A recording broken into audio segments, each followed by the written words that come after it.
د افغانستان په مالی سکتور کې پراخ فساد او د مبارزې نامعلوم آدرس.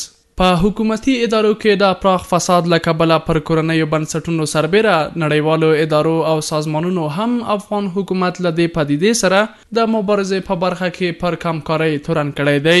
خو د لومړی ځل دی چې ان ولسمشر غني هم په مالی سکتور کې د فساد له کبله خپل غږ پورته کړ. ولسمشر غني څو ورځې وړاندې د ځوانانو شورا په ناسته کې وویل چې د هیواد د ګمرکونو له 50 سلنې ډېر عواید غلا کیږي. حداقل اونو 15% کنید 50% عوایدتان دزدی میشه. حداقل اینه اما 15% دمی یک گفتمان ملی جوانان ایجاد کنن، نظارت خودشون بگیرن بود. بلخوا مالیه وزارت هم د ګمرکونو د نیمایي عوایدو د غلا خبره مني، خو ټینګار کوي چې دوی د عوایدو د راټولولو په برخه کې د شفافیت رامنځته کولو په موخه پر ځینو میکانیزمونو کار کوي چې په دې سره به له یوې خوا د فساد اوسنۍ کچه راټیټه شي او له بلې خوا به حکومتي عواید هم ورسره لوړ شي.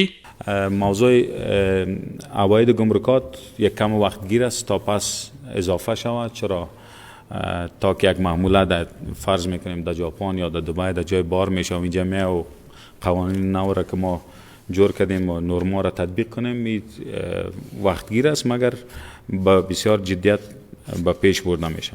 خود اقتصادي چارو شنونکي بیا په مالی سکتور کې د فساد اوسنۍ کچه د هیواد لړزیدونکي اقتصاد ته د خطر زنګ بولي.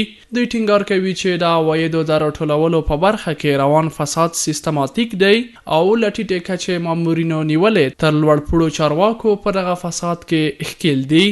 په ګمرکونو کې په ښارواليانو کې د سیستماتیک فساد دی. داسې نه دی چې یو عادي مامور به په دې کې لاس لري او بل هیڅوک د دې نه خبر نه دی.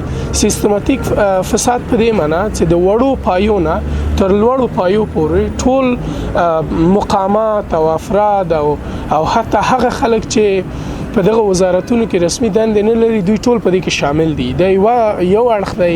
د یادونې ده چې په حکومتي ادارو کې روان اختلاس او فساد نوې خبره نه ده، بلکې تر دې وړاندې هم ګڼو کورنیو او نړیوالو بنسټونو د پراخ فساد له کبله پر افغان حکومت نیوکې کړي او چارواکي د دې پدیدې په مخنیوي او له منځه وړلو کې ناکام بولي.